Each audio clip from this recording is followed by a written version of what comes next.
Hello दोस्तों, welcome back to help desk. और मैं रोहित साहू अगेन आपके लिए लेके आ चुका हूँ बहुत ही अच्छी वैकेंसी। जो वैकेंसी आ चुकी है सेबी की तरफ से।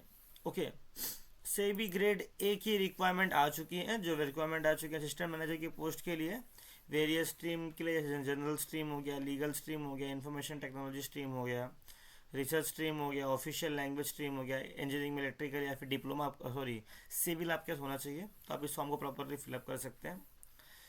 जनरल कैटेगरी की यहाँ बात करें हम, समझिए जैसे कि हम जनरल कैटेगरी की बात करते हैं तो यहाँ पे टोटल 56 पोस्ट वैकेंट है, जिसमें आपके पास मास्टर ऑफ डिग्री चाहिए, पोस्ट ग्रेजुएट डिप्लोमा चाहिए मिनिमम 2 इयर्स का, बैचलर ऑफ डिग्री चाहिए लॉ में। ओके, और आपके पास चार्टेड अकाउंटेंट की डिग्री होनी चाहिए, चार्टेड फाइनलिस्ट एनालिसिस का डिग्री होनी चाहिए, आपके पास कंपनी सेक्रेटरी की डिग्री हो या फिर आप पोस्ट अकाउंटेंट हो, तो आप इस फॉर्म को फिलअप कर सकते हैं।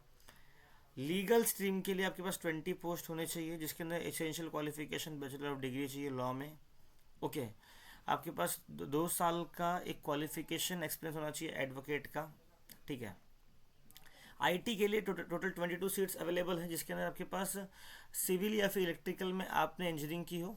ठीक है, और उसके बाद आपके पास कम से कम 2 साल का एक्सपीरियंस हो कंप्यूटर साइंस एप्लीकेशंस का, आईटी का, इसका। ठीक है।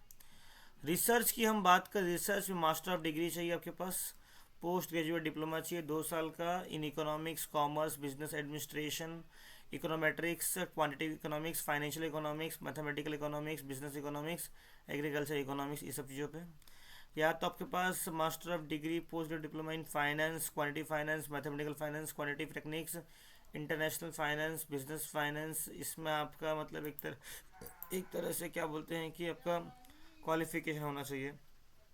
या तो अपने स्टैटिक्स में, इंफॉर्मेटिक्स में, अप्लाइड स्टैटिक्स में, इंफॉर्मेटिक्स, डाटा साइंस में आपने कुछ करके रखा हो। ठीक है।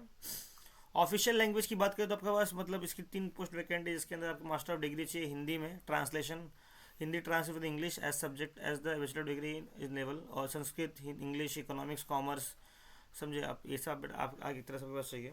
ठीक है।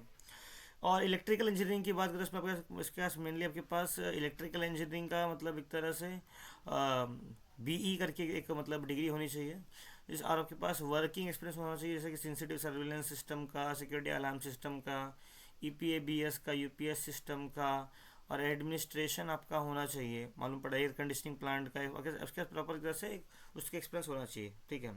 सिविल की बात करें तो आपके पास आपके पास सिविल इंजीनियर आपके पास डिग्री होनी चाहिए, एक्सपीरियंस आपके पास होना चाहिए एक तरह से।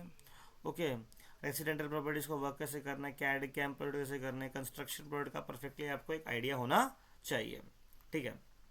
एज लिमिट की बात करें तो 30 साल इसकी मैक्सिमम एज लिमिट है, और जो ओबीसी, एससी, एसटी को जो रिलेशन मिलता है 3 to 5 years का, वो यहाँ पे दिया जाएगा। मोड ऑफ सिलेक्शन की बात करें तो पहले यहाँ फेज़ 1 होने वाला है, उसके बाद फेज़ 2 होगा। फेज़ 1 फेज़ 2 होने के बाद एक क्या कहते हैं कि इंटरव्यू होगा, फिर इनकी जॉब लग जाएगी। ठीक है। प्रोबेशन पीरियड की बात करें तो selected candidates shall be recruited as officer grade A will undergo probation of 2 years। 2 साल के लिए उन्हें एक mandatory probationary period, training period दिया जाएगा। ठीक है। सैलरी की बात करें तो समझ लीजिए अराउंड 62,500 से लेके 1,26,100 इसकी मंथली सैलरी हो सकती है। मतलब ये पूरे अलाउंस मिला के, डीए, जीए, फैमिली अलाउंस मिला के अराउंड 1,84,000 से लेके 1,43,000 के बीच में।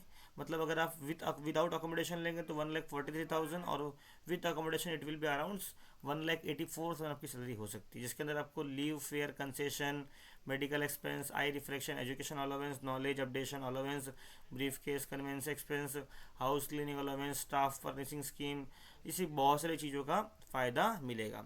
अकोमोडेशन पोस्टिंग की बात करें तो एक तरह से जहाँ पर भी ऑल ओवर इंडिया में पोस्टेस वैकेंट होगी वहाँ आपको भेजा जाएगा। ठीक है। और फीस की बात करें तो नॉन रिफंडेबल फीस होगी, जो फीस क्या बोलते हैं कि 18% जीएसटी के साथ जनरल और ओबीसी के लिए अराउंड 1,000 रुपीज़ होगी, और अदर के लिए ये इट विल बी अराउंड, और ईडीएस के लिए 100 रुपये होगी, और अदर के लिए फ्री होगा एक तरह से। ठीक है।